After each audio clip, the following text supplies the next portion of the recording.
Hi, I'm Yakshini Priya Serju and welcome to my channel. In today's video, I will be talking you through how I painted this snowscape painting in acrylics using 4 colors. The colors I've used for this painting are titanium white, cobalt blue, hooker's green, and Payne's grey. Now to start off with this painting, I want to first cover the entire white of the canvas. I prefer to do this so that I can see where everything is going to go, and it helps me just have a better visual of what I want the painting to look like. So painting in the base layer of the sky, I'm using a mixture of titanium white and cobalt blue. And also remember, when you're painting a sky, as you go down to the horizon, it gets lighter, so it'll be a lighter blue as it moves towards the horizon. Okay, so I've got the base layer of the sky in, and now I'm just working on the snow, also a combination of titanium white and cobalt blue, just to get the snow areas in there and cover up the white of the canvas. This is just the base layer. It's going to be painted over again. Okay, the snow obviously in the distance will be more darker. So now I'm going in on the sky with the next layer of paint. I'm using a lighter combination of titanium white and cobalt blue.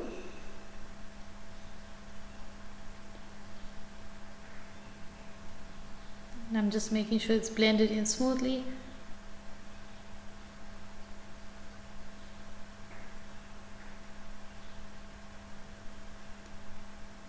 Okay, now I'm starting to layer in the clouds and the shapes of the clouds using a titanium white and cobalt blue. Remember, clouds are not entirely white, pure white. They are shadows, they are highlights. So, and clouds are also reflective of their surroundings. So if the sky is obviously a sunset sky with oranges, well, obviously the clouds will also have oranges in them. But because it's a snowscape, the sky is blue, so there will be a hint of blue in the clouds. Not that they'll be blue, but they will have a hint of blue. So the white can be toned down with cobalt blue to get a white that's sort of a subtle color, and we will only use a more brighter white when we're doing the highlights later. So at the moment I'm just putting in all the shapes of the clouds and placing them wherever they need to be.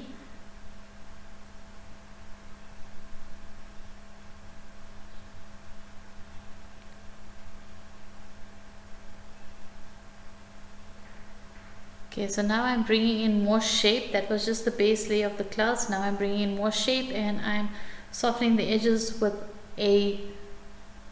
another brush as I'm painting in the paint.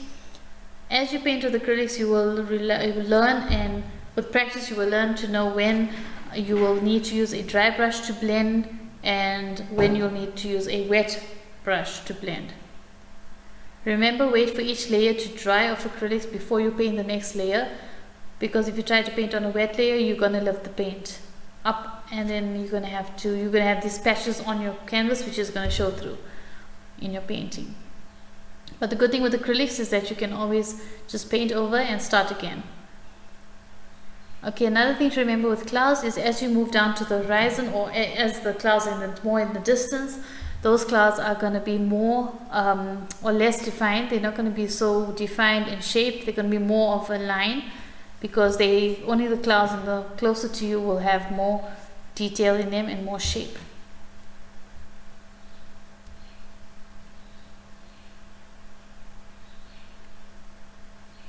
Okay, so you can see now I'm coming in with the shadow areas of the clouds. Remember, clouds also have shadows as they pass one another, as they above one another and below one another. So the cloud shadows, I've used titanium white, hint of cobalt blue with a dash of Payne's grey. Remember, don't use too much of Payne's grey because we don't want it to look like storm clouds. We only want to create the effect of shadows, just to give the clouds dimension and create depth, and to make them look a bit more realistic.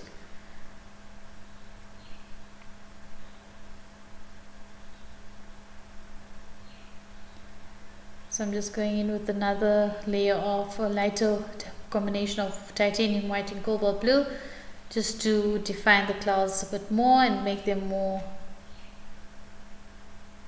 defined and See where you can see the shape and where the light is hitting them.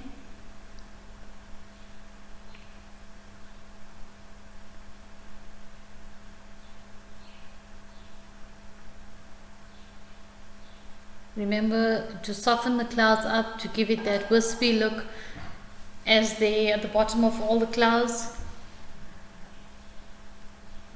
It just helps to make it look more fluffy.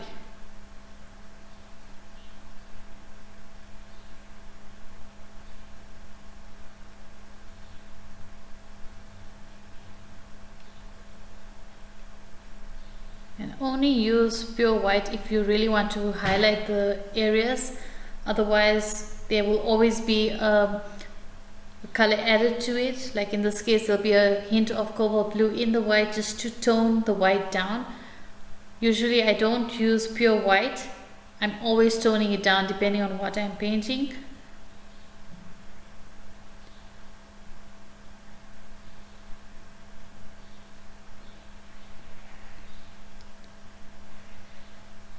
Okay, so now I'm going in and starting to put in the pine trees. For the pine trees, I'm using a combination of Payne's Grey and Hooker's Green. I want it dark enough so that when I put the snow on it, you'll be able to see the snow and the background will be dark enough. Remember, the trees in the foreground will always have more detail in them than the trees that are in the background. The further the trees are, the smaller they will become. This just helps to create depth in the painting and to make it look a bit more realistic.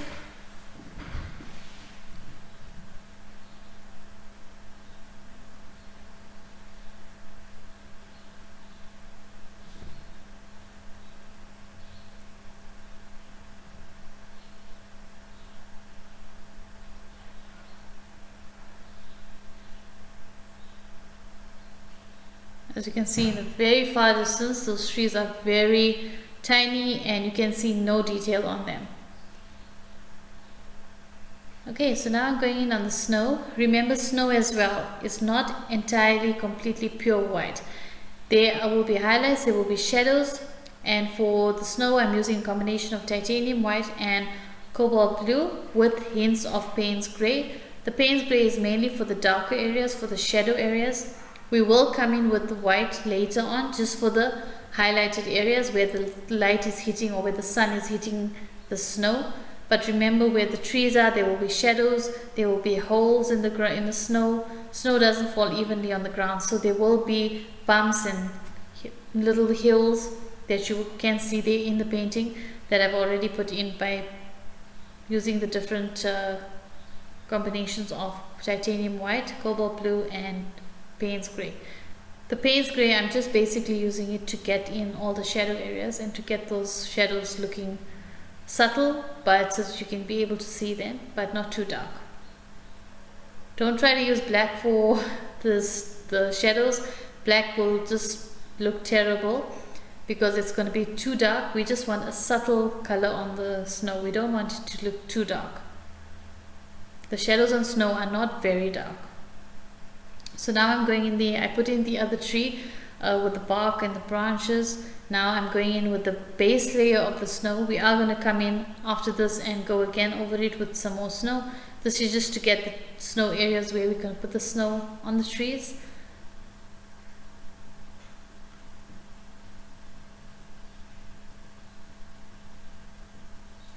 Remember, the snow on the trees will also not be entirely white. It will have a hint of Payne's Grey and a hint of cobalt blue in there just to give it that shadow areas. The snow on the trees will also have shadows and highlights.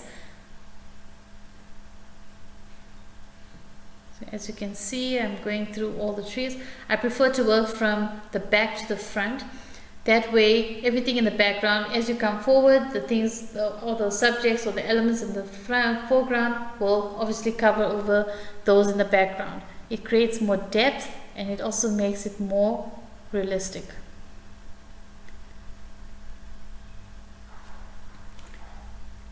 Okay, so now I'm coming in with a little bit of whiter white. It's more brighter. It's got more white in it than the titanium then the cobalt blue and the Payne's gray.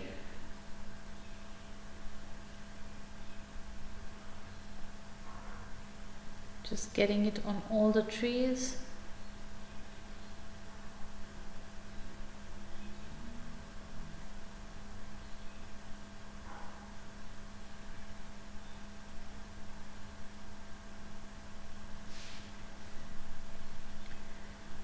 Okay, so I'm just coming in with a little bit more highlights on the snow.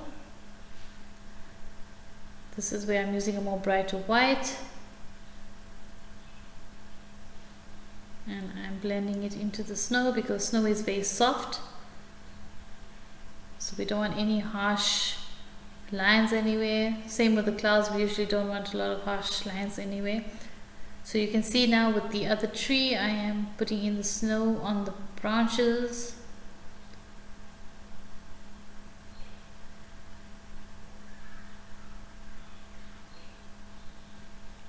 And on the little trees as well.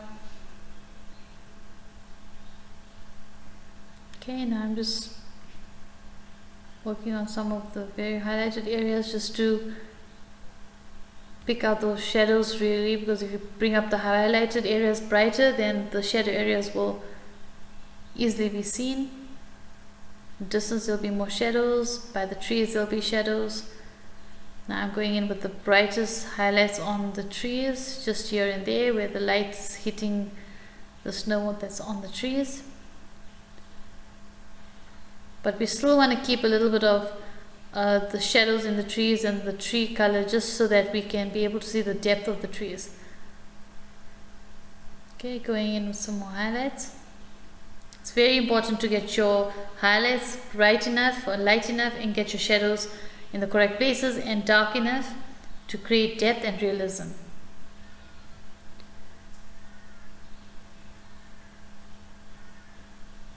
Okay, I'm just touching up all the shadow areas now. Okay, so now I'm just going in to add in a little bit more of the darker areas of the trees, just to tweak them a little bit so that they look more realistic and they have the areas where there's no snow. This usually is something you do at the end of the painting. You look at the painting, you see what needs to be added, what needs to be taken out, if there's anything that needs to be fixed up. And because this is acrylics, it's very easy to fix. You just gotta paint over. Like there, I decided in the sky I needed another cloud, so I just added on that cloud now with its shadows and its highlights. And there we have it. That is a snowscape using 4 colors. So I hope you've enjoyed this lesson, and I hope it has been helpful to you. If you've enjoyed this video and if it's been helpful, please don't forget to hit the like button and subscribe. Thank you so much for watching. Till next time, bye.